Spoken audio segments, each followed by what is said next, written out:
नमस्कार, बहुत स्वागत आपका नादी टीवी पर। मैं हूं आपके साथ परला। ये खबरों की शुरुआत, लेकिन उससे पहले सीधा लिए चलते हैं आपको राजधानी भोपाल, जहां मोहन कैबिनेट की बैठक खत्म हो गई है। बैठक में लिए गए फैसलों की जानकारी दे रहे हैं मंत्री उदय प्रताप सिंह। हमारे लिए बड़ा गौरव का विषय है। तिरंगा यात्राएं निकाली जा रही हैं, बहुत सफलतापूर्वक निकाली जा रही हैं। जिलों में भी स्वतंत्रता दिवस का संदेश का सीधा प्रसारण होगा और दो तरह से होगा। माननीय मुख्यमंत्री जी का तो उनके संदेश का वाचन होता ही है, साथ ही जिला स्तर पर उस जिले की उपलब्धियां जो है, पिछले दिनों हुए विकास के काम हैं, वो भी जिले में लोगों को पता चले किस तरह से हमारी सरकार आगे बढ़ी है, सोशल वेलफेयर की स्कीम से किस तरह सरकार आगे गई है। उस सब के भी संबंध में माननीय मुख्यमंत्री जी ने मंत्रीगणों को आवश्यक दिशा निर्देश दिए हैं। जन विश्वास अभियान को लेकर भी चर्चा हुई है। जन विश्वास अभियान के पहले सप्ताह की बड़े अच्छे रिजल्ट्स आए हैं। उसमें पूरे मध्य प्रदेश के अंदर चाहे अधिकारी हो या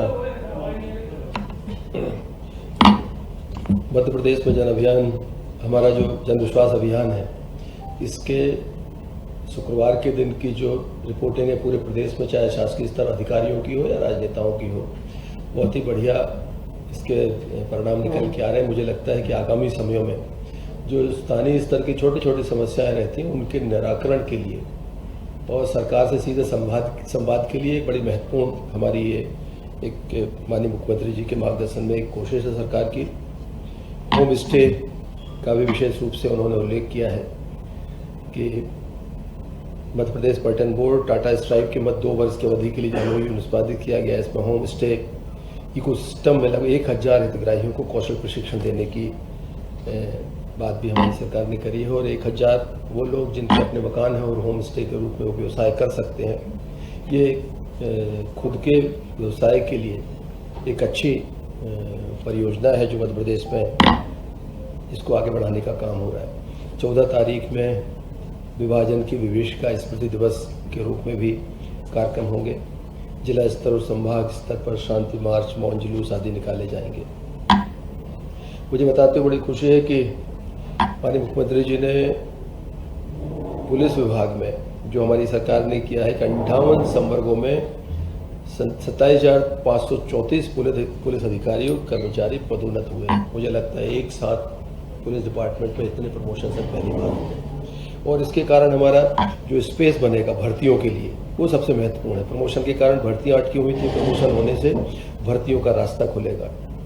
एक नवाचार और प्रदेश में हो रहा है कि हम चूँकि हमने पिछला वर्ष औद्योगिक वर्ष के रूप में मनाया है और जो चीज़ निकल के आई है कि हमारे यहाँ औद्योगिक सुरक्षा बल मध्य प्रदेश में नहीं है, तो अभी 3 सुरक्षा बलों के गठन की बात हमारे प्रदेश में हुई है और सबसे पहला जो है वो खंडवा में इसके लिए एक सुरक्षा बल गठित किया जाएगा, मध्य प्रदेश का पहला।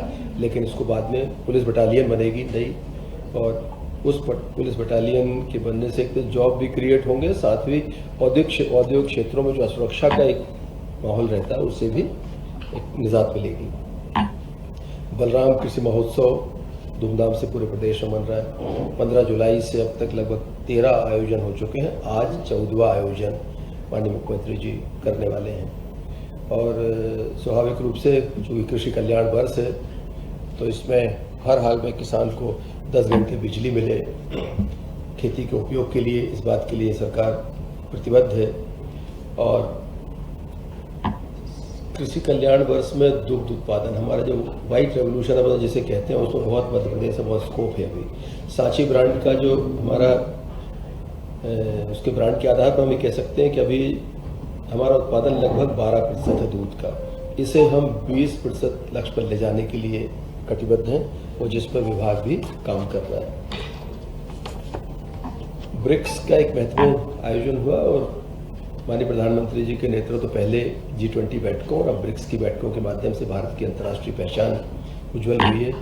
मध्य प्रदेश भी सौभाग्यशाली है कि हमें ब्रिक्स की दूसरी बैठक की मेजबानी करने का अवसर मिला और जैसा माननीय मुख्यमंत्री जी ने बैठक में बताया कि मुख्य थीम जो रही है वो लचीलापन, नवाचार, सहयोग और स्थिरता के निर्माण के संकल्प के साथ आयोजित इस 3 दिवसीय वैश्विक समागम ने राष्ट्रीय कूटनीतिक और सांस्कृतिक सहयोग का एक नया इतिहास रचा है। इसमें 14 देशों के 55 उच्च स्तरीय प्रतिनिधि शामिल हुए। 11वीं विकसित संस्कृति मंत्रियों की बैठक, भोपाल घोषणा पत्र का अंगीकार करना, इस तरह के बड़े दूरगामी परिणामों को लक्षित करते हुए एक बड़ा आयोजन यहाँ पर संपन्न हुआ है। हमारा एविएशन इंडस्ट्री में मध्य प्रदेश की एक बड़ी भूमिका है और एयर कनेक्टिविटी में हम बहुत तेज़ी से आगे बढ़ रहे हैं। मध्य प्रदेश हिंदुस्तान का वाहिद राज्य है जिनमें कि आज़ादी के पहले के एयरपोर्ट, आज़ाद होने के बाद 5 बरस तक की उपलब्धि और इन 5 सालों की उपलब्धि, इसमें अमूल चूल परिवर्तन हुआ है। पहले जहाँ हमारे पास केवल 4 एयरपोर्ट होते थे, जबलपुर, भोपाल, इंदौर और ग्वालियर का, अब धीरे धीरे करके हम बड़े हैं। रीवा हमारा नया एयरपोर्ट बना है, हमारा उसकी कनेक्टिविटी भी हमारी पहले से बढ़ी है। सतना का एयरपोर्ट बना है, दतिया का एयरपोर्ट बना है, उज्जैन और शिवपुरी में नए एयरपोर्ट बनाए जा रहे हैं। और कल जो पिछले दिनों हमारी 8 नई हवाई मार्गों पर सेवाएं शुरू हुई हैं। इंदौर अबू धाबी अंतर्राष्ट्रीय उड़ान उसमें शामिल है। भोपाल से सरजाह सीधी अंतर्राष्ट्रीय उड़ान प्रारंभ करने का भी लक्ष्य है। और भोपाल से रीवा, भोपाल पटना, रीवा कोलकाता, जबलपुर कोलकाता, ये भी प्रारंभ की गई। तो हम ये कह सकते हैं कि हवाई यात्राओं के मामले में ही मध्य प्रदेश काफ़ी आगे बढ़ रहा है। एक और चीज़ आज हमारी कैबिनेट मीटिंग में जो हुई, भोपाल को मेट्रोपॉलिटन बनाने के लिए मेट्रोपॉलिटन की तर्ज पर इसको विकसित करना है। उसमें जो सराउंडिंग्स है, आसपास के हमारे बड़े शहर हैं, उनको किस तरह से जोड़ा जाए, भोपाल से किस तरह उनको सुविधाओं में और शामिल किया जाए, तो बड़ा एक मील का पत्थर साबित होगा। एक 6 लेन यहाँ भोपाल से मेट्रोपॉलिटन बने तो विदिशा को एक भोपाल विदिशा मार्ग का उन्नयन कर रहे हैं। 2 लेन से 4 लेन करेंगे इसको, पेवर शोल्डर निर्माण किए जाएंगे और ये लगभग पहले इसको 1467.42 करोड़ की लागत स्वीकृत की गई थी, लेकिन बाद में इसको पुनरीक्षित किया गया तो 1617.70 करोड़ की राशि इसमें जारी की गई थी। और ग्रामीण क्षेत्रों में कृषि भूमि के लिए जारी नवीन मल्टीप्लिकेशन फैक्टर की लागत में 140 करोड़ की और वृद्धि हुई है। आज हम कह सकते हैं कि लगभग 1757 करोड़ की ये इस परियोजना को स्वीकृति मिली है। और ये इस परियोजना हेतु जो कंसेशन हमारा अवधि है वो 17 वर्ष की रहेगी। और इस मार्ग के बनने से भोपाल के साथ साथ विदिशा को भी एक बड़ा बाजार मिलेगा। विदिशा को विकास की सुविधाओं संभावनाएं बढ़ेंगी, क्योंकि स्वाभाविक रूप से मार्ग बनता है तो मार्ग विकास के रास्ते भी खोलता है, इंडस्ट्रीज के रास्ते खोलेगा। आपके होटल इंडस्ट्री है, वेयर हाउसिंग है, लॉजिस्टिक्स है, सारी चीज़ों का एक तरह से उनको लाभ मिलने वाला है। एक चीज़ और, भोपाल शहर के हिसाब से हमारा बाईपास, जो भोपाल बाईपास 4 लेन BOT टोल वाली परियोजना का जो था, उसमें पिछले 2 वर्षों में 145.87 करोड़ रुपए टोल एकत्रित किया गया और ये लगभग 77 करोड़ रुपए प्रतिवर्ष के हिसाब से ये टोल वसूला जाता है। इसका उपयोग मार्गों के उन्नयन, रखरखाव और राज्य बजट पर निर्भरता न रहे, इसके लिए इसका उपयोग करते हैं। तो आज कैबिनेट ने इस टोल संग्रहण की अनुमति अभी दी है 19/7/26 से इसको 31/12/31 तक 5 वर्ष के लिए लोक निर्माण विभाग को अधिकृत किया है इसको टोल बढ़ाने के लिए। इस पैसे से तो हमारी जो दूसरी परियोजनाएं हैं और मार्गों के उन्नयन और नए निर्माण में भी इसका उपयोग होता है। और बाईपास भी हमारा जो भोपाल बाईपास है ये अप टू डेट रहे, मोटरेबल रहे और लोगों को बाहर से यातायात करने के लिए सुविधा युक्त रहे, इस बात की चिंता भी सरकार लेगी। एक चीज़ और विशेष रूप से आज हुई, Indian council of agriculture research Bharat सरकार के अंतर्गत जो गठित उपक्रम है नेशनल सोयाबीन रिसर्च इंस्टीट्यूट, इसको हमने भूमि आवंटित करने का काम किया है।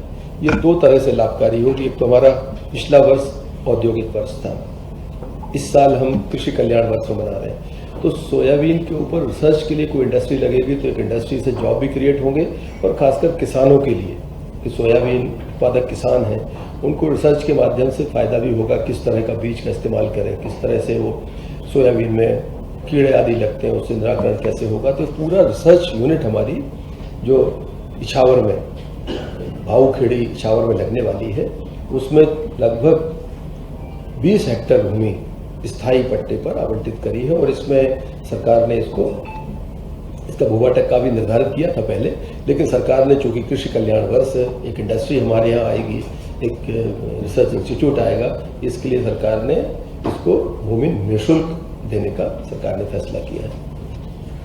एक और महत्वपूर्ण चीज़ है हमारी कि जो मध्य प्रदेश में वन प्रबंधन समितियां हैं हमारी, उनको लाभांश हम हर साल देते हैं। जो वन उपज हमारा जो वहाँ पर हमारी समितियों के लोग हैं या मजदूर हैं, वो जो काम करते हैं मजदूरी तो उनको मिलती है, साथ ही हम उन्हें लाभांश देने का काम भी करते हैं। आज फौरी तौर पर एक चर्चा हुई है, भविष्य में इस पर निर्णय होगा कि सरकार ये तय करने जा रही है कि अभी जो लोग उस पर काम करते हैं लाभांश सब में बांटते हैं। कई बार बाहर से मजदूर आते हैं, दूसरे राज्यों से भी आते हैं, तो हकदार सब वो भी होते हैं। सरकार इस बात पे आगे बढ़ रही है कि हम जो काम करने आएंगे सबको वाजिब मजदूरी मिले, लेकिन जो लाभांश है उसका वो लेकिन स्थानीय स्तर पर जो वन समितियां हैं, जो वहाँ के निवासी हैं, मध्य प्रदेश के उन गाँव के निवासी हैं, लाभांश उनमें ही वितरित किया जाए, इस बात के लिए सरकार आगे बढ़ी है। मुझे लगता है आगे आने वाले समय में इस चीज़ को जमीन पर उतारने का काम होगा।